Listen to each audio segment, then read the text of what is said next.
Vamos voltar ao manual. Nós temos os livros sobre maldições hereditárias disponíveis, e eu assinei alguns e os coloquei na livraria para que estejam disponíveis para você. Então, eles estarão lá também. Duas coisas aqui. A primeira pergunta diz: você usou o termo 40 unidades de cura em uma analogia ontem. Minha pergunta é: como nos mantemos 100% para a cura? Essa é uma boa pergunta. De fato, vamos abordar isso. Se você olhar mais adiante, não olhe agora, porque vamos estudar juntos o manual, mas há um capítulo no manual sobre os segredos da cura divina de John D. Lake e os seus segredos de poder espiritual. Se você pegar esses dois e internalizar os segredos da cura, aprender sobre eles e depois fazer o que geralmente é chamado de os segredos do poder e colocá-los em prática, então é uma maneira de mantê-lo nesse nível de prontidão. Agora, duas coisas que a Bíblia diz e o próprio Jesus disse. Ele disse que haverá muitos naquele dia que virão a ele dizendo: Senhor, Senhor, não fizemos isso e nós não fizemos aquilo em seu nome. Em seu nome não expulsamos demônios, não fizemos todas essas obras maravilhosas. E ele diz: afaste-se de mim, eu nunca te conheci, vocês trabalhadores da iniquidade. Agora, duas coisas aqui. Primeiro, você pode fazer todas essas coisas que nós dissemos para você fazer e elas vão funcionar. E você caminhará em poder, você verá coisas incríveis acontecerem e você ainda pode acabar sendo aquela pessoa que Jesus disse que nunca conheceu, porque o poder de Deus é como se fosse algo mecânico. Eu iria dizer, se você não acredita nisso, mas você pode não saber. Mas você acredita, você diz: ok, eu não acredito. Sim, você acredita, você só não sabe que acredita. Porque você chegou aqui hoje, porque você olhou para o seu relógio e o seu relógio está ajustado na rotação do Sol ou da Terra ao redor do Sol, e isso é mecânico, e Deus colocou isso em ordem. E todos nós chegamos aqui aproximadamente na mesma hora, ou pelo menos você sabia que hora chegar aqui, então tudo foi mecânico, porque Deus colocou isso em ordem e funciona como se fosse um relógio. Ele não tem que começar de novo todas as manhãs e dizer: tudo bem, Sol, continue iluminando a Terra. Vamos fazer de novo, vamos dar a volta mais uma vez. Não, ele colocou em movimento. Quando Moisés estava diante do Mar Vermelho, ele começou a clamar a Deus e Deus disse a ele, e essa é uma das minhas passagens favoritas na Bíblia. A resposta de Deus à oração de Moisés foi: por que você está clamando para mim? Bem, agora quando você tem... Eu quase disse o exército vermelho, quando você tem o Mar Vermelho de um lado e o exército egípcio do outro, ok? Entre esses dois, você está entre eles. Se houvesse um momento para clamar, esse seria o momento. E ainda assim Deus disse: por que você está orando para mim? Por que você está clamando a mim? Moisés ficou quieto e estava pensando: ué, o que é isso na sua mão? E ele disse: é a sua vara. E ele disse: então, você estende a sua mão e abra o mar. Ele disse: você estende a mão e abre o mar. Ele não disse: você estende a mão e eu vou fazer. Ele disse: você estende a sua mão e faça. E aqui está o princípio. O princípio é sempre que Deus te dá uma missão, então Ele espera que você a realize. Isso também significa que sempre que algum tipo de obstáculo estiver no caminho, entre você cumprir sua missão, você pode ter certeza de que esse obstáculo não é de Deus. Porque Ele lhe disse para fazer a missão, então qualquer coisa que surja, você tem a responsabilidade, não apenas o direito, mas a responsabilidade de superá-lo. Você tem a responsabilidade de chutar a porta, chutá-la abaixo e quebrar tudo e fazer tudo o que você tiver que fazer. O seu trabalho é cumprir a missão que Deus lhe disse para realizar. Então, basicamente, o que Moisés estava dizendo é: temos esse exército egípcio e temos esse mar. Deus, faça alguma coisa. E ele disse: o que eu te disse? Eu disse para você tirar meus filhos do Egito e trazê-los para a terra prometida. Eu não disse para levá-los para o Mar Vermelho e morrer. Então, o que você tiver que fazer para que isso aconteça, você faz e eu te apoio. E foi o que ele fez. Ele abriu o Mar Vermelho. Estendeu a mão, o mar se abriu, eles passaram, e quando o exército egípcio tentou passar, as águas fecharam sobre eles. Então o ponto é que isso é mecânico. Houve outra vez também com a Arca da Aliança, em que ele disse, se você tocar nessa arca, você morre. Quando eles estavam trazendo a arca, ela passou por um local rochoso, uma área áspera, e a arca começou a cair. E um cara apenas tentou fazer a coisa certa, ele pensou, ele estendeu a mão para o item precioso e tocou, e ele caiu morto. Foi tipo, Deus olhou e disse, é isso, você está morto. Não, não foi isso, Deus já havia colocado isso em movimento, é uma lei. Você tocou e morreu. Deus não teve que matá-lo, isso já estava em movimento. Foi como Adão e Eva, se você comer daquela árvore, você morre. Deus não ficou lá, dizendo, não faça isso, e eles fizeram, ok? E eles estavam mortos. Ele já colocou a lei em movimento. O poder de Deus é mecânico, a lei dele está em movimento. Se você é um crente, se você é um cristão, você impõe as mãos sobre os enfermos e eles se recuperam. Tudo que você tem que fazer é acreditar quando você faz isso. Portanto, ser um crente, agora você pode acreditar que você pode colocar as mãos sobre os doentes e Deus os recuperará. E ainda não ser, tecnicamente, um seguidor de Jesus, no sentido de que você tem que...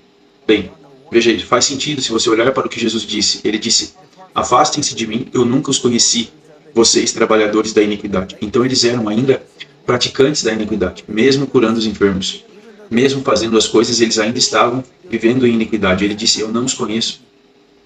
Então você pode fazer tudo o que nós lhe dissermos, você pode fazer o certo, você pode fazer tudo ao pé da letra e ainda assim estar diante de Jesus e ele dizer, sim, você expulsou demônios, sim, você com certeza curou enfermos, mas eu não te conheço. Então, a grande chave, o grande ponto que eu estou tentando chegar aqui é, você pode fazer essas coisas, mas não as faça sem conhecer a Deus. Conheça-o, desenvolva um relacionamento com Ele, não é difícil. O problema tem sido, na igreja nós fizemos desse relacionamento a base para receber poder. E no minuto em que você coloca algo nesse relacionamento, agora não é mais um relacionamento. Torna-se uma manipulação, torna-se uma farsa. Temos que perceber, nós temos um relacionamento com Deus porque podemos ter um relacionamento com Deus. Por causa do que Jesus fez por nós, podemos ter esse relacionamento. Agora, um dos benefícios de ter esse relacionamento, sim, a propósito, podemos expulsar demônios e nós podemos curar os doentes. Você diz, Curry, isso soa bem, há alguma prova disso? Sim, isso é o que Jesus disse quando eles voltaram e lhe disseram, Senhor, até os demônios estão sujeitos a nós, por meio do seu nome. E Jesus disse, isso é bom, mas não se alegrem com isso. Alegre-se porque o seu nome está escrito no céu. Então eles voltam e ele diz, isso é ótimo, pessoal, eu mandei vocês fazerem isso, mas não se prendam a isso. Mas alegrem-se com o fato de vocês serem conhecidos pelo Pai. Então sim, o poder de Deus, ele é mecânico.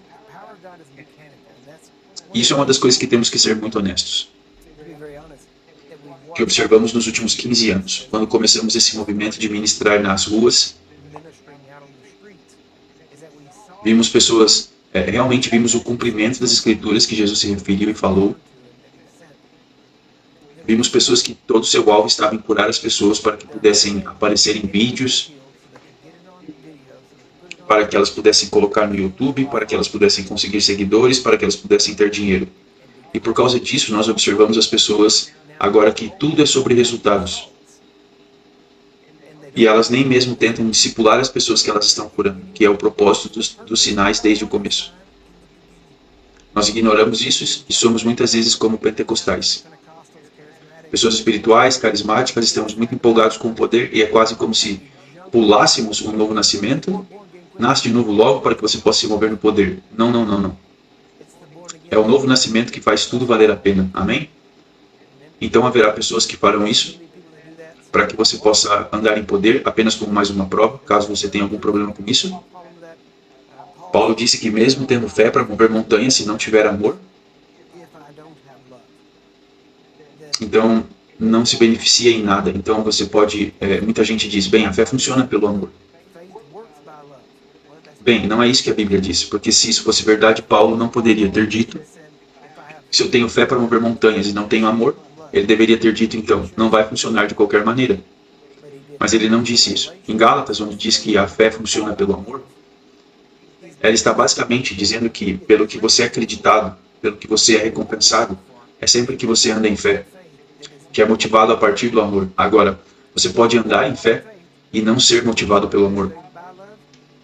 Você faz o bem para as pessoas são curadas, você não obtém nenhum crédito nisso, você não recebe nenhuma das bênçãos que vem disso, porque você não está andando em amor. Seus motivos não estão certos, as pessoas ainda são abençoadas, elas são curadas, são ajudadas, mas não te beneficiam em nada. Temos que pegar toda a Escritura junto. Certo? Olhar para elas, então, é importante. O poder de Deus é mecânico. Há vários outros lugares onde se fala sobre isso, mas em um ponto falaremos sobre essas duas situações. Ou essas duas listas que damos a você sobre os segredos da cura e sobre os segredos do poder espiritual. É possível viver lá, é bom viver lá e não é difícil. Honestamente, a grande chave é apenas manter as distrações longe. É fácil distrair-se. Por isso, queremos manter o foco e fazer o nosso trabalho honestamente. Toda a vida foi projetada para distrair você. O sistema desse mundo, o entretenimento mundial, a vida em geral foi projetada para te distrair. Para distrair você das realidades do reino espiritual. Então, o ponto principal é que eles estão tentando te prender nessas coisas. Até a própria vida. Ela é rápida. O que você tem que fazer e todas essas coisas. E alguém pergunta, como podemos fazer isso e ainda cuidar das coisas normais? Pagar contas e todo esse tipo de coisa. Bem, não há nada de errado com isso. Porque até Jesus reconheceu que tinha que pagar imposto e isso não o distraiu.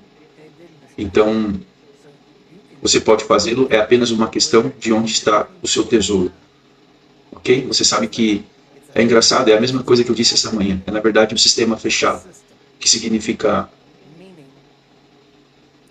da abundância do coração a boca fala. Portanto, se você fala daquilo que você se doa, entra no seu coração. Então, se você quer mudar o que está saindo do seu coração, mude o que está entrando no seu coração. Entende? E como você muda isso é pelo que você assiste, pelo que você fala, pelo que você ouve, pelas coisas ao seu redor.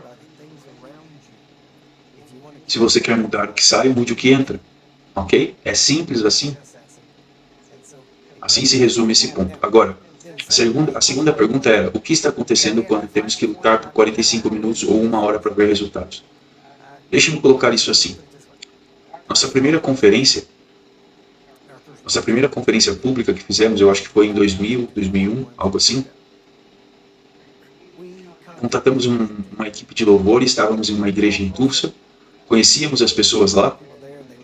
Eles nos deixaram usar o prédio e eu liguei para essa equipe de adoração e eles disseram que ficariam felizes em fazer a adoração. E disseram, ok. Então eles disseram, envie-nos uma espécie de programação do que está acontecendo. Enviamos a programação a eles. E eles disseram, notamos no início aqui, no início de cada culto, vocês têm apenas 30 a 45 minutos marcados para adoração. Eles disseram, precisamos chegar lá pelo menos 1h30 mais cedo todos os dias.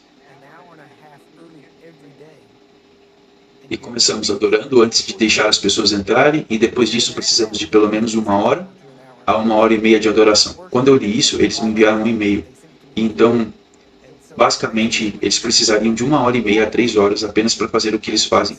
E eu escrevi de volta. E eu disse, em que pecado vocês estão que leva 3 horas para chegar na presença de Deus?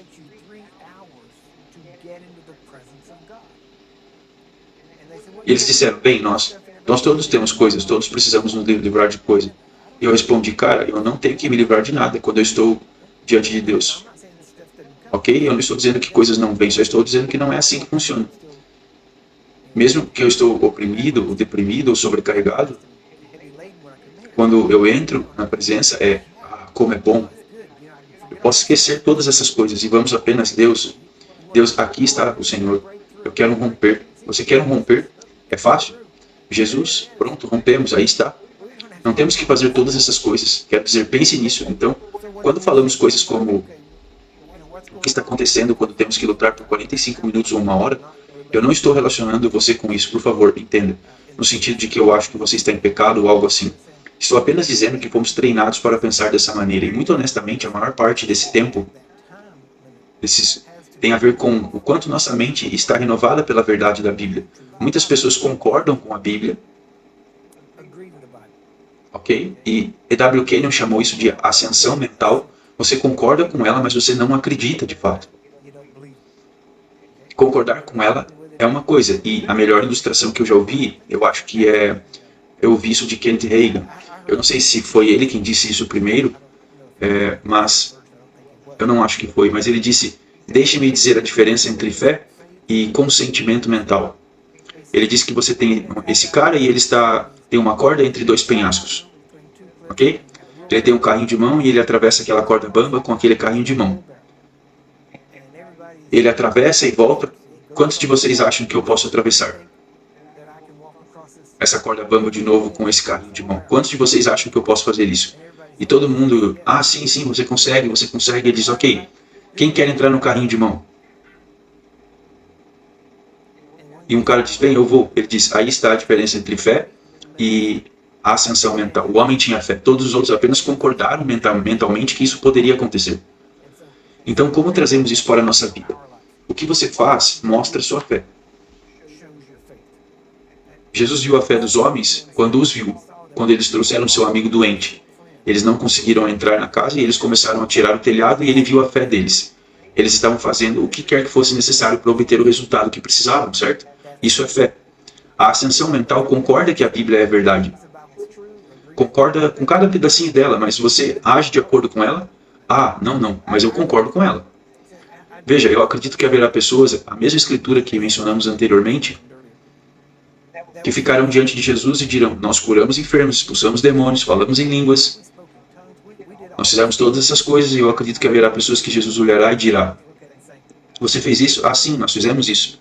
Não, espere, não nós, você fez isso. Bem, eu estava em uma igreja, nossa igreja fez isso. Eu vi e eu concordei, eu fazia parte daquela igreja e a igreja estava fazendo isso. Ok, mas você tem para perceber que há um nível, como o Todd estava dizendo antes. Você se junta a nós e nos ajuda, nos apoia quando vamos para o exterior. Há uma união, da qual você tem crédito no que estamos fazendo, mas para que esse crédito funcione, você ainda tem que estar fazendo. O que você pode fazer em casa, em outras palavras, Deus não relegou isso para que você apenas preencha um cheque e aí está o seu pagamento, você pode fazer isso, você pode se juntar a nós, mas você também tem que colocar em prática. Você mesmo. Não é suficiente você ir a uma igreja onde eles expulsam demônios. Não é suficiente que você vá a uma igreja onde eles falam em línguas. Você precisa fazê-lo, você precisa abraçá-lo. Abraçar isso. Internalizá-lo, fazer o que é certo. Então, isso é uma parte importante. Caso contrário, é apenas ascensão mental. E, honestamente, o consentimento mental dura apenas um momento. Então, a ascensão mental se torna dúvida e incredulidade. E o que acontece é que quando você não anda conforme o que você diz que acredita, você acaba não vivendo isso, então você passa a ter dúvida e incredulidade. E a primeira coisa que você faz é começar a separar as pessoas ao seu redor. E você começa a dizer, bem, elas não estão fazendo certo, olhe para essas pessoas, elas não estão fazendo isso, eu sou melhor que elas, minha vida é melhor que a delas, e você começa a separar, a julgar as pessoas, porque você não está de fato fazendo por si mesmo. E você se move da ascensão mental para a dúvida e para a descrença. Então é importante, tudo que você aprender, você deve fazer dentro de 72 horas, se for um fato. Tudo que você aprender, tudo que você ouvir, se você não coloca em prática dentro de 72 horas, as chances são de que você nunca vai fazer de acordo. É por isso que é tão importante, é por isso que o aspecto do discipulado é tão importante. O discipulado quase te força a fazer, certo? Porque alguém diz, ok, nós vamos e você vai fazer isso dessa vez. Eu não quero. Que pena. Você quer fazer parte desse grupo? Então você vai fazer, certo? Você é quase forçado a quebrar isso, por assim dizer, para que você possa realmente começar a fazer. Então, vamos ao manual. Falaremos mais sobre isso um pouco mais adiante. Na verdade, acabou... Diz assim, quando você orou para que sua filha voltasse à vida, demorou, mas valeu a pena? Sim. Foi depois disso que eles estão lutando em oração por um dos seus familiares. Isso é uma pergunta. Então, quando desanimo, o Senhor diz para me voltar à luta. É verdade, isso é bom. Tem sido uma longa guerra contra o mal rompendo-se, mas eu simplesmente não sei por que está demorando tanto. Normalmente a razão pela qual demora um pouco é porque você faz apenas o suficiente para aliviar a pressão.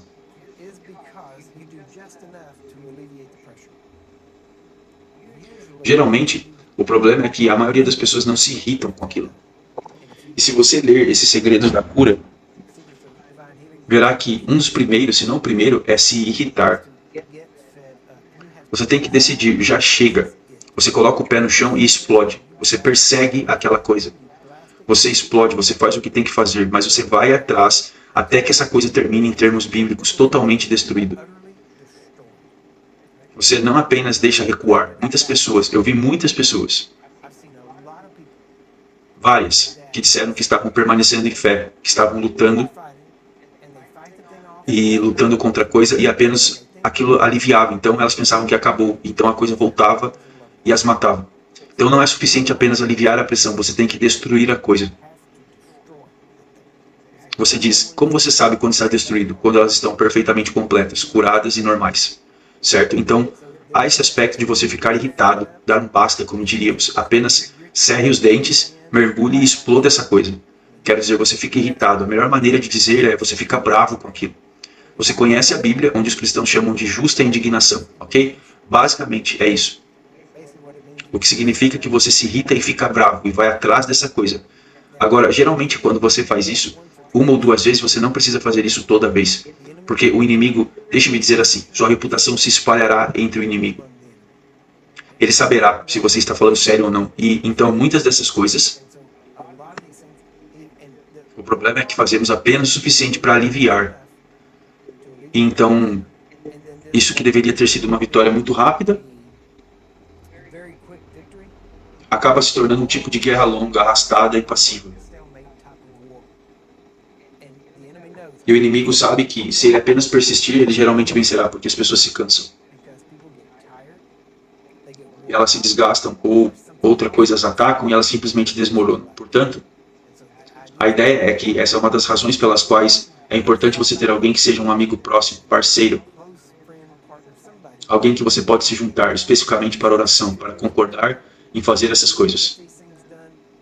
E quando você se sentir vacilante, você pode ligar para eles e dizer, sabe, essa batalha eu estou ficando meio cansado e eles precisam animar você, eles vão te encorajar.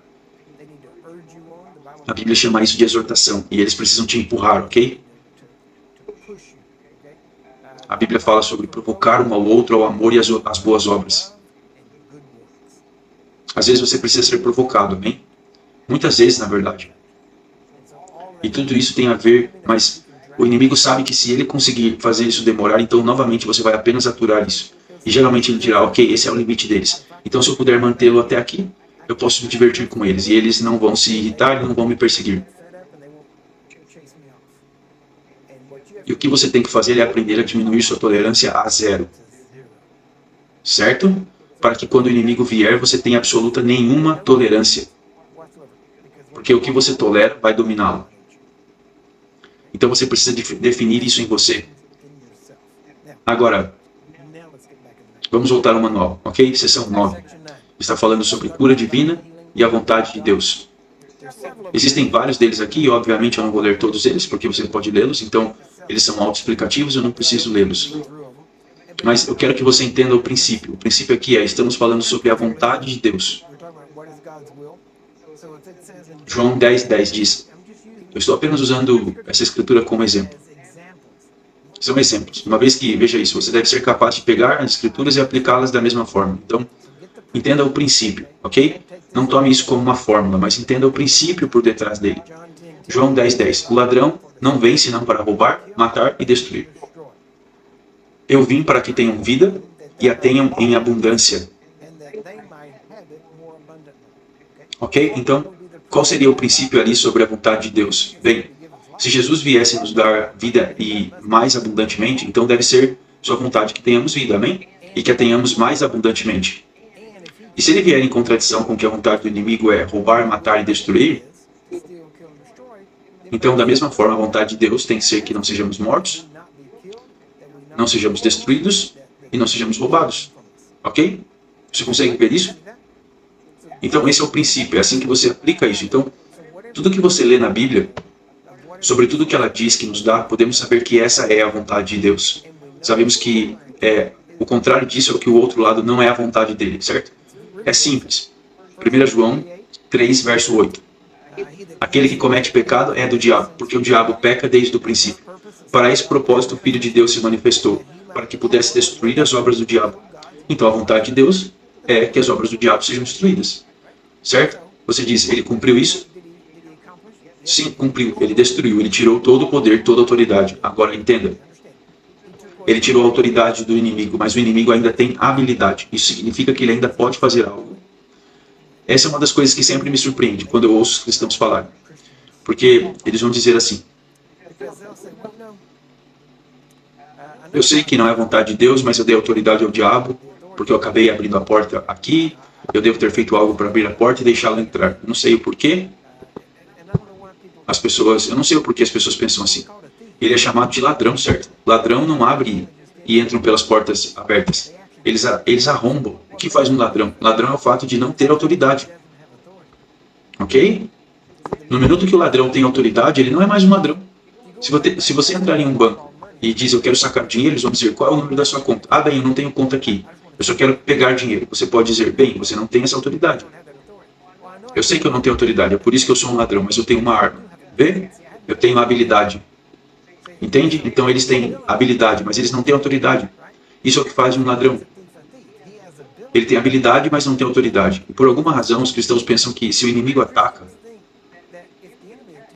ele tem que ter autoridade para atacar. Se ele tivesse autoridade, ele não seria um ladrão. Entende?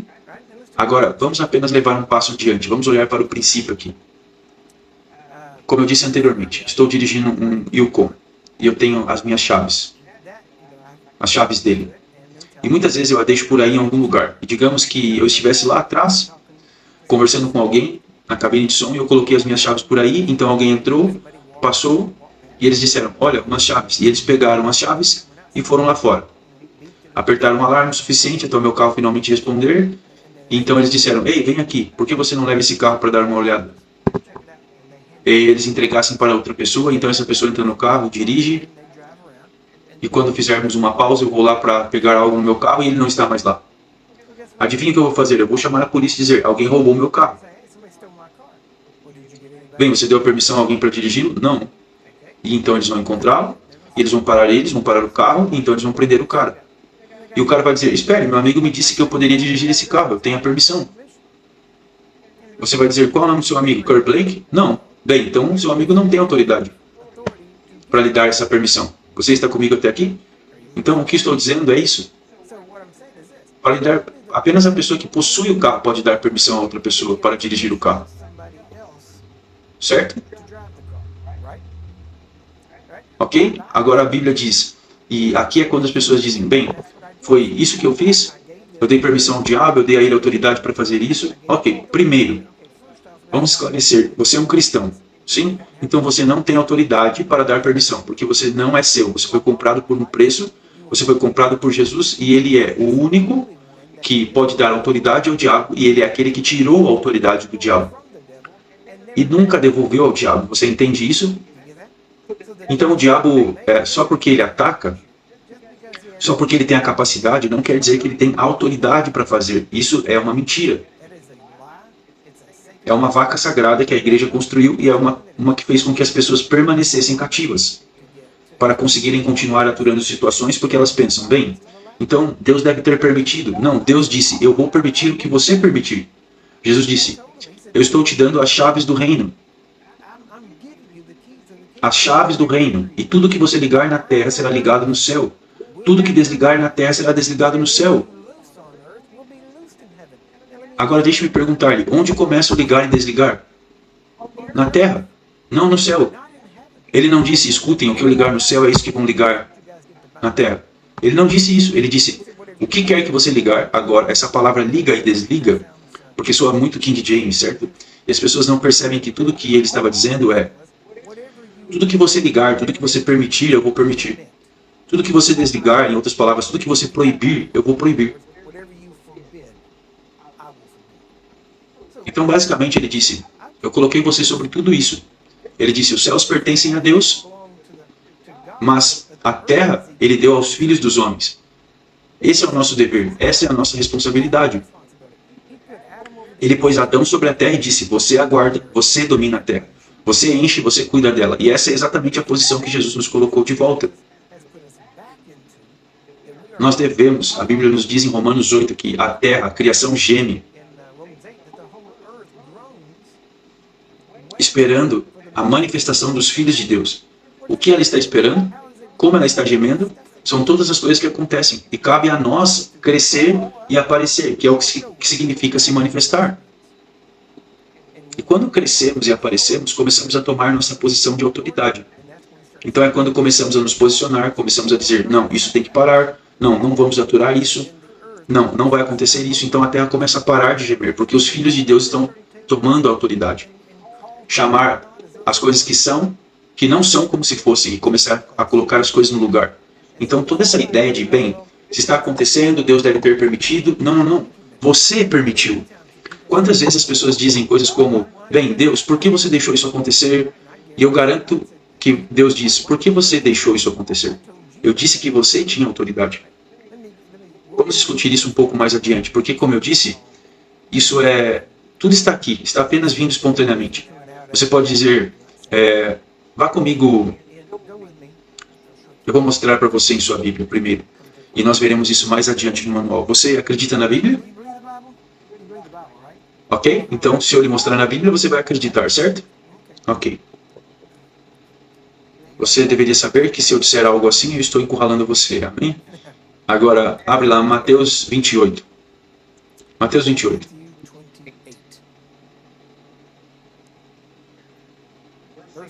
Verso 16. Vamos começar aqui. Então, os 11 discípulos foram para a Galileia, para o monte que Jesus lhes tinha designado. E quando o viram, o adoraram, mas alguns duvidaram. Agora, primeiro, quer saber? Estamos bem aqui. Você vê onde está escrito, mas alguns duvidaram? Eu achei isso bem legal, porque você sabe que foi escrito por Mateus. E Mateus estava lá, certo? Ele era um dos discípulos, ele estava lá.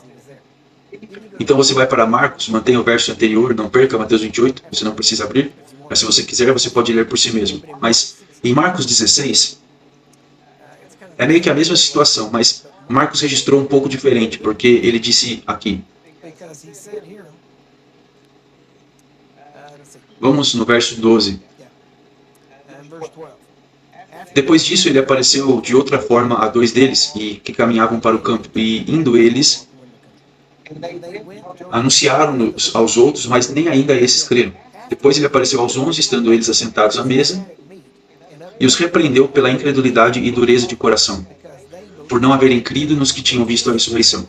Agora, note quando Marcos diz isso. Ele disse eles, em outras palavras, ele estava dizendo todos eles, não é mesmo? Ele está dizendo eles, significando todos. Eles tiveram dois que estavam andando, eles tiveram Maria Madalena, e diz que eles não creram neles. Então Marcos diz que nenhum deles acreditou. E claro que Marcos não estava lá quando isso aconteceu, mas Mateus estava. E não é engraçado que Mateus diz, bem, houve alguns que não creram? Automaticamente, por que Mateus diria isso? E Marcos diz que todos eles não creram? Bem, porque Mateus estava tentando dizer, bem, sim, houve alguns de nós que não acreditaram. Isso dá a ideia de que ele foi um dos que acreditaram. Ele estava se encobrindo. Entende o que eu estou dizendo? E é engraçado quando você lê isso, como a Bíblia mostra as fragilidades. Todas as falhas. E ele diz, e Mateus disse, sim, houve alguns que não acreditaram. Vamos ser mais precisos. Mateus, nenhum de vocês acredita. Sim, sim, você está certo, nenhum de nós. Então, de qualquer forma, eu só queria apontar isso, mas agora vamos voltar para Mateus 28. Jesus veio, eles o viram e o adoraram, mas alguns duvidaram. Jesus veio, verso 18, e lhes falou, dizendo, foi-me dado todo o poder no céu e na terra. É isso que sua Bíblia diz? Todo o poder? A Bíblia de alguém diz, algum poder? A maior parte do poder? É isso que diz? Diz a maioria, não é? Na verdade, eu acredito que no grego essa é a palavra que literalmente significa tudo. Agora, olhe para isso, todo o poder. E essa palavra poder no grego, a palavra poder aqui, é a palavra exousia e significa autoridade. Então Jesus disse que toda autoridade foi dada a ele no céu e na terra. Agora, onde mais? Praticamente céu e terra. E é isso. Não é mesmo? Significa que, em outras palavras, é dele. Então toda autoridade é dada a ele no céu e na terra. Não é mesmo? É o que sua Bíblia diz? Se está na sua Bíblia, você tem que acreditar, certo? Isso foi no final, depois que ele ressuscitou, ok? Então essa é a questão. Ele disse toda a autoridade. Agora aqui está o problema que eu tenho quando as pessoas dizem: bem, você não entende. Ele disse, eu dei autoridade ao diabo porque eu fiz isso. Ok, no minuto que você diz que pode dar autoridade ao diabo, você acabou de fazer dessa escritura uma mentira. Porque você está dizendo, bem, naquele momento Jesus não tinha toda a autoridade porque o diabo tem um pouco. Porque eu dei a ele. Então, o problema nem é o diabo ter autoridade. O problema é achar que você tem. E que você pode dar a ele. Vê o que eu estou dizendo? Jesus tem toda a autoridade ou ele não tem. A Escritura diz toda. Isso significa que o diabo não tem autoridade para fazer nada. Mas ele é um ladrão, então ele não precisa de autoridade. Ele não precisa de autoridade para fazer o que ele faz. Então esse é o ponto que estou tentando passar a você. Essa é uma grande coisa que causou muito problema na igreja. É que as pessoas pensam que se o diabo tem autoridade, eu não posso fazer nada sobre isso. Se Deus lhe deu a permissão, eu não posso fazer nada sobre. Porque Deus lhe deu permissão, eu estaria anulando a Deus, e isso seria uma maneira correta de pensar. Mas o fato é que Deus não lhe deu permissão. Por quê? Porque Jesus tem toda a autoridade. E ele nunca deu autoridade ao diabo. De fato, o mais próximo que chegamos é que, perto do fim, na verdade, no final, no Apocalipse, vamos colocar assim, no livro do Apocalipse, diz que esses espíritos demoníacos terão autoridade por alguns meses, 5 meses, para machucar o homem. E essa é a primeira vez que você vê algo depois disso, onde isso realmente aconteceu. Onde o diabo ou seus demônios ou qualquer outra coisa possivelmente teria algum tipo de autoridade. E isso foi durante um período específico de tempo que tem a ver com o maior problema que a Terra já viu. E assim, automaticamente, podemos ver até agora o que é incrível, é que, até aquele momento, o inimigo não tem autoridade para fazer nada. Porque se ele tivesse, por que ele seria dado autoridade por 5 meses? Ele já tinha por 2000 anos, então toda a questão do diabo ter autoridade não se sustenta em nenhum momento. Agora, deixe-me dizer, por que essas coisas acontecem? Você sabe que a Bíblia diz que a maldição sem causa não funciona. Então tem que haver uma razão. Há uma razão. Há 3 delas, certo? A primeira razão pela qual as coisas acontecem com as pessoas e por que as pessoas ficam doentes ou coisas diferentes acontecem é a semeadura e colheita. Se você semeia na carne, você colhe destruição da carne, certo? Se você semeia no espírito, você colherá a vida eterna. Agora, quem está encarregado de semear? Você está. Você decide. Eu não quero continuar colhendo o que eu estou colhendo. Então o que você faz? Muda a semente. Ok? Mas você é quem manda. Você decide o que você semeia. Você decide o que você colhe. Quando você decide o que você semeia, você está decidindo o que você colhe. Então tome cuidado com o que você semeia, certo? As pessoas dizem, bem, você sabe, eu não sei, não tenho certeza se isso é verdade. Gálatas diz para não se enganar, de Deus não se zomba. Aquilo que o homem semeia, ele também colherá. Bem simples. Agora, a segunda maneira que as coisas acontecem é através do que geralmente é chamado de acidente. E quando eu digo acidente, eu sei que algumas pessoas dizem, bem, não é um acidente. Ou Deus está agindo ou o diabo. Ok? Quando eu digo acidente, o que eu quero dizer é que você não planejou. Você não sabia que foi planejado. Foi algo que veio do nada. E você não tinha planos para aquilo. Então seria um ataque. Ok? Que na verdade é a terceira. O que chamamos de terceira coisa. Então nós apenas damos o termo acidente, significando que ninguém planejou aquilo. Você vive em um mundo caído, e no próprio mundo, aqui está a questão. A Bíblia diz que, de acordo com Deus, a igreja, o caminho dos justos, cresce cada vez mais brilhante até se tornar dia perfeito. Então devemos ficar cada vez melhores, estamos na verdade subindo. Newton, em sua terceira lei da termodinâmica, diz que tudo desce. E se você olhar para a Terra, tudo na Terra está descendo, tudo está degenerando e tudo piorando. O que é muito engraçado, porque ainda se recusam a aceitar a ideia de que a evolução não pode ser verdade. Com base no fato de que, de acordo com a evolução, tudo caminha para cima, porque viemos do nada. E fomos ficando cada vez melhores e melhores e melhores. E ainda assim, tudo na vida nos mostra que nada melhora. E tudo fica pior, certo? E tudo se torna envelhecido.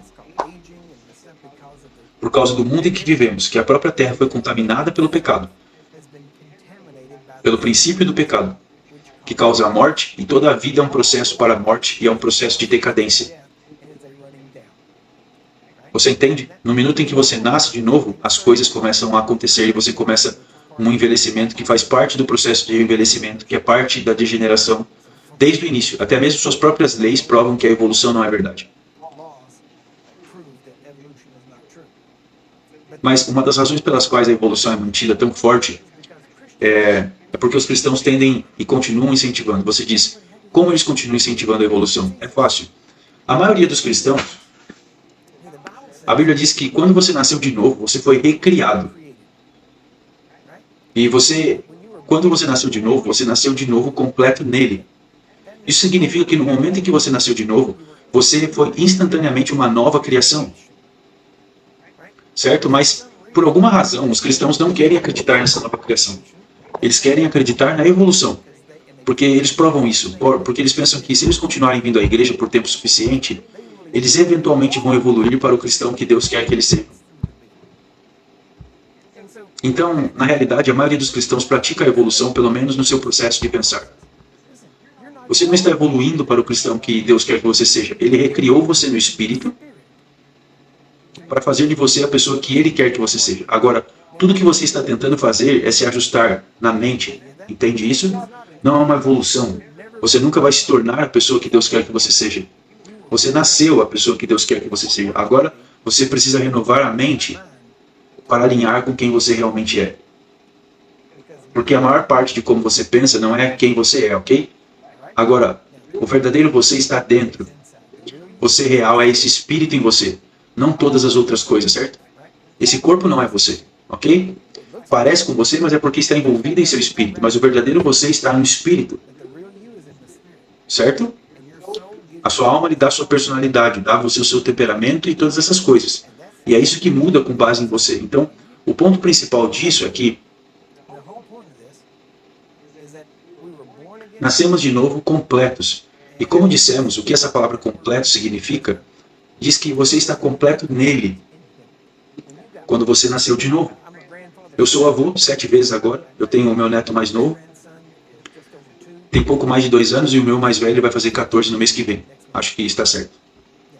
Ok? Estou tentando acertar nas datas. E dessas 7, todas as vezes que estivemos lá, e eu estive em alguns deles, alguns dos partos eu estive na cidade, pude ir, e toda vez que eles nascem, nós vamos ao hospital, e você fica lá esperando que eles abram a janela. Quando eles trazem o pequeno, eles trazem, e lá está aquele bebê, e nós fazemos a mesma coisa que todo mundo faz. Você olha para eles, e é um menino, é uma menina, eles não são lindos. Então a primeira coisa que você faz é, começa a contar tudo, ok? 2 orelhas, 2 olhos, um nariz, ok? Dedos, bom, sim, perna, eles estão completos. Glória a Deus, eles estão completos. Mas eles estão crescidos? Estão maduros?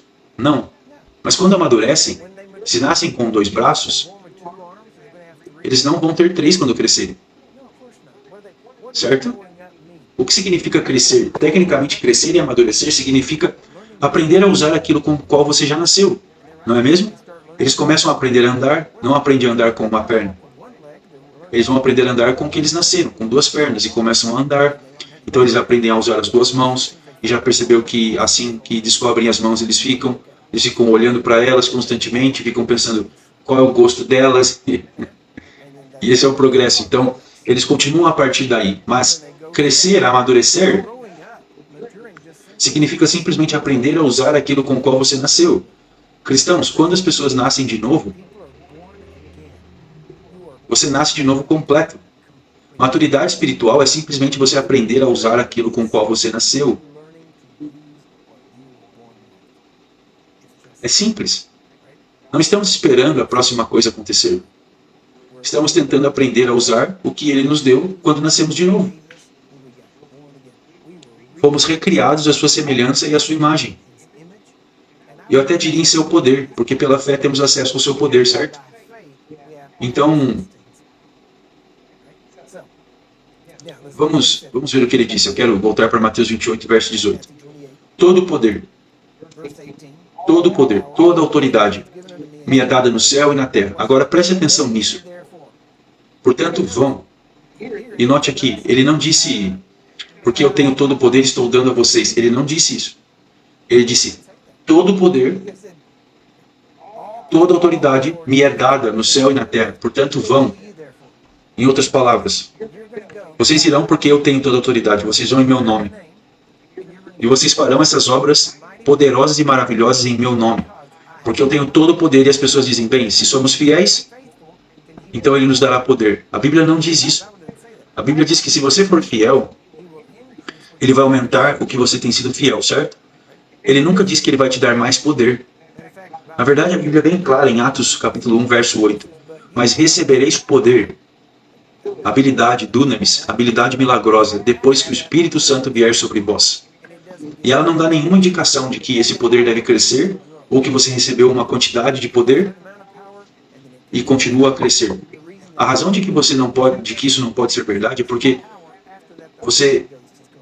depois que o Espírito Santo vier sobre você, então o que você está recebendo não é poder, mas o Espírito Santo. E esse poder está no Espírito Santo, mas está em Cristo porque ele tem toda a autoridade, entendeu? Agora estamos falando sobre a diferença entre habilidade e autoridade. Então, no minuto em que você nasce de novo, João 1,12 nos diz, todos quantos o receberam, deu-lhes poder para serem feitos filhos de Deus. Ok? Então, no minuto em que nascemos de novo, temos essa autoridade, nos tornamos filhos de Deus. Somos filhos no segundo em que nascemos de novo. Então ele diz, e porque vocês são filhos, Gálatas 4, verso 6, e porque vocês são filhos, Deus enviou o Espírito do seu Filho ao vosso coração, que clama, Abba, Pai.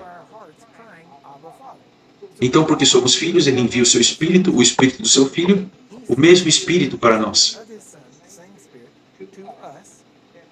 que nos permite clamar Abba, Pai, e nos faz filhos, e porque temos o Espírito dele, e é o Espírito que nos dá poder, esse poder está em Cristo. Então, o poder não é seu, no sentido de que é algo que você é dono. É seu, no sentido de que não é mais você quem vive. Mas Cristo vive em você. Então, quando você ministra cura, quando você ministra alguma pessoa, quando você expulsa um demônio ou qualquer outra coisa, não é você dizendo. Jesus decidindo se concorda com você. Então, decide quando poder liberar para que seja feito. Quando você fala em nome dele, é como se ele estivesse falando. E é como se fosse toda a autoridade que está em seu nome. Quando um policial ele para você, você não olha para ele e diz, ele é apenas um cabo, ele nem mesmo é um sargento. Ele certamente não é o chefe de polícia, então eu não tenho que obedecê-lo. Ele não tem nenhuma autoridade de verdade. Se ele tivesse autoridade de verdade, ele teria estrelas ou barras ou algo ali. Ele teria algo, se ele tivesse autoridade de verdade. Mas ele é apenas um nível mais baixo. Então, quando ele tiver autoridade suficiente e tentar me parar, então eu vou deixar ele me parar. Veja como isso funciona para você, ok? O fato é que não importa se ele apenas foi contratado naquela manhã. Se ele acabou de receber seu certificado do Estado, você é um oficial de paz certificado para o Estado do Texas. E no minuto em que ele recebe o distintivo, adivinhe, ele tem autoridade total. Da cidade, Estado, seja lá o que o contratou. Tudo o que isso significa é, toda a autoridade deles está por trás dele. Se ele precisar recorrer a isso, toda essa autoridade pode operar nessa situação. Por exemplo, é muito fácil ver isso. Tudo o que você precisa fazer é ouvir essa chamada pelo rádio. Oficial ferido. Se você recebe essa ligação, veja o que acontece. Todos os policiais se reunirão imediatamente naquela área. E eles trarão todo o poder de fogo. Quero dizer, cada parte de sua capacidade de resolver problemas chegará naquele lugar. Por quê? Porque um deles ferido é todos feridos. E eles reconhecem isso. Por quê? Porque não é sobre o nome. Quando o policial para você, você não diz qual é o seu nome. Deixe-me ver se você é um policial de verdade. Não. O distintivo é o que conta, certo? E a cidade que lhe deu esse distintivo, E se você for ao tribunal, não diz oficial tal e tal, ou apenas o nome dele contra você. Diz a cidade de contra você, entendeu? Então, isso não tem nada a ver com a autoridade dele. Tem a ver com a autoridade daquele que ele representa. Entende? E uma vez que você entende isso, agora você começa a perceber. Quando eu me posiciono, não é sobre mim, não é sobre meu nome, não é sobre John D. Lake, não é sobre o nome de ninguém, mas o nome dele. E o nome dele tem tudo por trás. Por quê? Porque ele recebeu um nome acima de todo nome. Ele foi exaltado e dado um nome que, a esse nome, tudo tem que se dobrar diante dele, entende? Se você pode nomear algo, tem que se ajoelhar. Se tem o nome de câncer, tem que dobrar os joelhos. E mesmo que não tenha nome, você pode chamá-lo do que quiser e ele tem que se ajoelhar, certo? Você pode até dizer, você que não tem um nome, hoje você se chama nenhum nome, ajoelhe-se, certo? Então, você tem automaticamente, não é sobre você, porque não é mais você quem vive, mas Cristo quem vive em você. Jesus disse, quando você fala, se eles te ouvirem, ele disse, se eles te rejeitarem, não estão rejeitando você, estão me rejeitando. Por quê? Porque se você falar em meu nome, eu estou falando. Nós perdemos isso, achamos que ainda há alguma separação. Veja o que Jesus disse a Saulo. No caminho para Damasco, o que ele disse? Ele o cegou, e a primeira coisa que ele disse foi, por que me persegue? E ele disse, Senhor, quem é você? Como assim? Eu nunca persegui Jesus. E o que ele disse? Você está perseguindo o meu corpo. E se você está perseguindo o meu corpo, você está me perseguindo. Certo? Veja, se você me dá um tapa no braço, você pode não ter dado um tapa na minha cabeça, mas você me deu um tapa. Por quê? Porque agora somos conectados, amém? Isso é parte do meu corpo. E quando você faz isso com Jesus, é a mesma coisa. Quando você se torna parte do corpo dele, você faz parte dele. E quando você fala, ele fala. Entende? Uma vez que você entende isso, é um mundo inteiramente novo. Tudo muda. Como você vive, como você vê as coisas, como você fala, como você conversa. Tudo é diferente. E honestamente, seus amigos mais próximos, seus parentes mais próximos, as pessoas ao seu redor, se eles não estão no mesmo caminho com você, eles não vão entender. Eles não vão te entender. Eles vão pensar que você é louco. Mesmo se eles estão indo na mesma direção, mas eles não chegaram lá, a Bíblia diz que ser carnal, ter uma mente carnal é morte. E diz que a pessoa de mente carnal não entende as coisas do Espírito. Porque as coisas do Espírito são discernidas espiritualmente, e a mente carnal não pode entender. Então, mesmo que alguém tenha nascido de novo, mas eles têm uma mente carnal, você pode falar sobre essas coisas, e eles não vão entender. Porque a mente carnal deles é aquela inimizade, existe hostilidade contra Deus. Mas mesmo se eles nasceram de novo, sua mente carnal ainda trabalha contra as coisas de Deus. E eles vão olhar para você, quem você pensa que você é? Você não está me ouvindo. Eu não estou falando sobre mim, eu estou falando sobre ele. Mas você disse que pode curar os doentes. Eu nunca disse isso. O que eu disse é que posso impor as mãos sobre os doentes e eles vão ser curados. Por quê? Por causa dele, não tem nada a ver comigo. Eu vou ser obediente a ele. Mas ele não está me recompensando porque tenho sido um bom cristão por todos esses anos. Não é por isso. É só porque eu vou me entregar a ele, aceitar sua vontade, fazer o que ele me pediu para fazer, certo? Você diz, bem, como você sabe o que ele te pediu para fazer? Ele anotou para você um dos maiores problemas é que todo mundo está esperando um telefonema de Deus. Mas ele já nos mandou uma carta. E todos estão esperando um telefonema. E está muito claro que a carta é melhor. Por quê? Porque está escrito. Não é engraçado como todo mundo hoje... Se você antigamente lembra como era, se você ia fazer um contrato verbal, você deu sua palavra, você apertou a mão, se eu recebi a palavra dele é o que conta. Não mais, agora todo mundo quer um contrato, eles querem no papel. Eu quero ver em preto e branco, eu quero papel, eu quero seu nome assinado nele, eu quero algum tipo de papel que diga isso. E Deus disse, sim, eu sabia que isso aconteceria, então eu te dei isso. A Bíblia. E todo mundo diz, bem, eu não tenho certeza, posso ouvir algo? Eu já dei a você um contrato, está escrito. Eu já te dei uma aliança. Eu já te dei um novo testamento, uma última vontade. E testamento de Jesus Cristo. Essa é a vontade dele, isso é o que ele quer que seja feito. E não só ele.